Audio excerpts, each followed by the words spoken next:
5 में से 1 औरत इंडिया में पॉलीसिस्टिक ओवरी सिंड्रोम PCOS से पीड़ित होती है। PCOS भारत में कई औरतों को अफेक्ट करता है और ये एक मुख्य कारण है इनफर्टिलिटी का। हाय, मैं सानिया मिर्ज़ा हूँ और मुझे खुशी है कि मैं डॉक्टर निर्मल का स्वागत कर रही हूँ, जो एक मशहूर हेल्थ एक्सपर्ट हैं। आज वो हमें PCOS के प्रॉब्लम्स को मैनेज करने के लिए कुछ प्रैक्टिकल टिप्स देंगे। PCOS के बारे में जानकारी बढ़ाने से कई औरतों को फ़ायदा हो सकता है, क्योंकि इस बीमारी को लेकर कई गलत विचार हैं। डॉक्टर, क्या आप बता सकते हैं कि एक बैलेंस्ड और पोर्शन कंट्रोल मील PCOS पेशेंट्स के लिए कैसे हेल्पफुल हो सकता है? Sure, Shania. This is nice question for the people awareness about the PCOS. PCOS में सबसे ज़्यादा इम्पोर्टेंट डाइट ही रहता है। डाइट के मॉडिफिकेशन के कारण जो वेट लॉस होगा, उसके कारण PCOS में काफ़ी इफेक्टिवनेस, ट्रीटमेंट में इफेक्टिवनेस देखने को मिल रहा है। जैसे 40 to 80% जो फीमेल है वो जो PCOS से सफ़र कर रहे हैं, मोस्टली ओबेस रहते हैं। Obesity is the main reason for the PCOS। Obesity के कारण जो बॉडी में हार्मोनल चेंजेस आएंगे, उसी के कारण PCOS डेवलप होता है। उसको रिवर्स करने के लिए वेट लॉस बहुत ज़रूरी है, और वेट लॉस के लिए सबसे इम्पोर्टेंट पार्ट है डाइट, क्योंकि 70% डाइट वर्क करेगा और 30% एक्सरसाइज काम करेगी।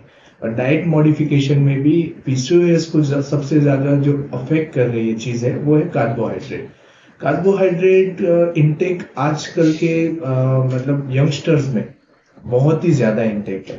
फास्ट फूड का ट्रेंड है, फिर जो टेस्ट के लिए, टेस्ट बर्ड के लिए कार्बोहाइड्रेट बेस्ट रहता है। ऑयली फूड एंड कार्बोहाइड्रेट के कारण ही टेस्ट ज़्यादा अच्छा मिलता है। तो PCOS को कम करने के लिए हम कार्बोहाइड्रेट को कट करेंगे और प्रोटीन को ऐड करेंगे। जैसे कि हम सिंपल एग्जांपल है, जैसे कि गुजराती थाली में हम रोटी और सब्जी, दाल वगैरह रखेंगे, तो उसमें रोटी की जो मात्रा है उसको कम कर देंगे, जो सब्जी है उसको बढ़ाएंगे, दाल की मात्रा को ज़्यादा रखेंगे, और जो राइस वगैरह रहेगा उसका इंटेक काफ़ी कम कर देंगे। यानी कार्बोहाइड्रेट कंटेनिंग जो भी डाइट है उसको कम करके प्रोटीन वाला डाइट को बढ़ाएंगे। उसी में वेट लॉस भी फास्ट होगा और PCOS में से रिकवरी भी ज़्यादा आएगी, और ओवरऑल बॉडी में जो भी कार्बोहाइड्रेट के कारण लॉन्ग टर्म इफेक्ट्स होने वाले, जैसे डायबिटीज डेवलप हो सकता है, वो सब भी कम होंगे। और फिर जो पेशेंट या तो इंडिविजुअल वो भी एक्टिवनेस फील करेगा। So diet should be must controlled over the for controlling the PCOS।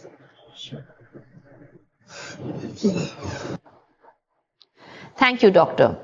क्या आप बता सकते हैं PCOS को मैनेज करने में फिजिकल एक्सरसाइज कितनी जरूरी है? Yes, Sanya, you are right. There is a very crucial role of the physical activity in the PCOS. PCOS में बेस क्या होता है? इंसुलिन रेजिस्टेंट रहता है पेशेंट के बॉडी में। इंसुलिन रेजिस्टेंट को टेक ओवर करने के लिए सबसे इम्पोर्टेंट रहती है फिजिकल एक्टिविटी।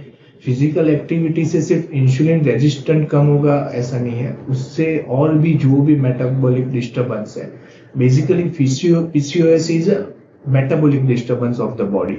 सारी सिस्टम को अफेक्ट करता है वो, ओनली ओवरीज या फर्टिलिटी को नहीं। सारी सिस्टम, जैसे एंड्रोजन बढ़ते हैं, टेस्टोस्टेरोन बढ़ता है फीमेल के बॉडी में, इंसुलिन रेजिस्टेंट बढ़ता है।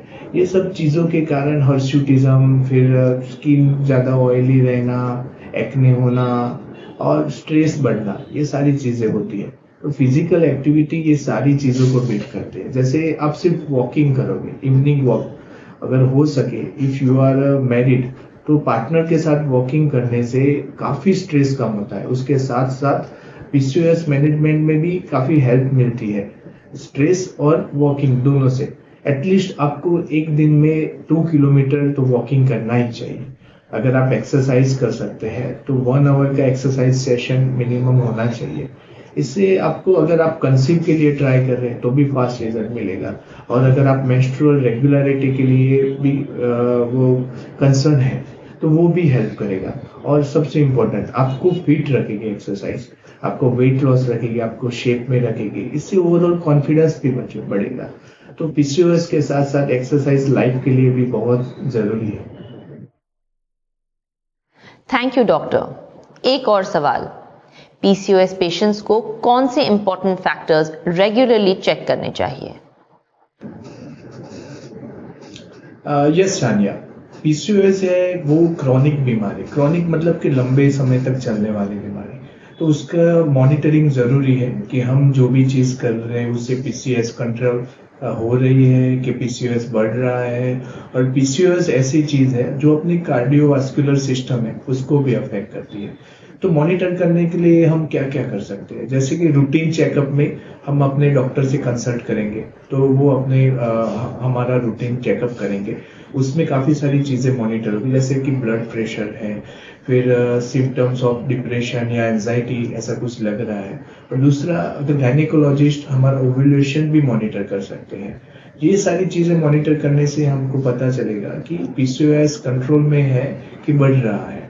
फिर कुछ टेस्ट भी करने पड़ते हैं, जैसे कि ग्लूकोज टेस्ट, क्योंकि पीसीओएस में मेन चीज है इंसुलिन इनसेंसिटिविटी, जिसके कारण आपका ग्लूकोज लेवल बढ़ सकता है और आपको डायबिटीज की तरफ ले जा सकता है। तो वो ग्लूकोज मॉनिटरिंग बहुत जरूरी है। और कार्डियोवास्कुलर सिस्टम को मॉनिटर करने के लिए हम ब्लड में लिपिड की मात्रा देखेंगे, ब्लड में फैट की मात्रा देखेंगे, उसको भी मॉनिटर करेंगे। और रेगुलर फॉलोअप, जैसे हम हमारे डॉक्टर ने जो भी डेट दिया है या तो जो भी समय दिया है उसके हिसाब से रेगुलर विजिट करेंगे, उससे भी पीसीओएस को बीट करने में हेल्प रहेगी। पीसीओएस को बीट करने का हमारा सबसे बढ़िया हथियार रहेगा 4M, यानी mill, movement and monitoring with medicine. ये 4 चीजों से हम पीसीओएस को बीट कर सकते हैं। थैंक यू डॉक्टर, सभी औरतों के लिए ये एक सिंपल संदेश है कि मील, मूवमेंट एंड मॉनिटरिंग पीसीओएस को मैनेज करने में बहुत जरूरी है। धन्यवाद डॉक्टर निर्मल, आपके वैल्यूएबल टिप्स के लिए जो पीसीओएस को अच्छी तरह से मैनेज करने में मददगार हो सकते हैं। मैं खुद एक एथलीट हूं और मैं समझती हूं कि लाइफस्टाइल मैनेजमेंट एक हेल्थी फ्यूचर के लिए कितना जरूरी है। आओ मिलकर इस सोच को बदलें, जानकारी बढ़ाएं और इस सफर में एक दूसरे का साथ देकर अच्छी सेहत और खुशी की ओर बढ़ें।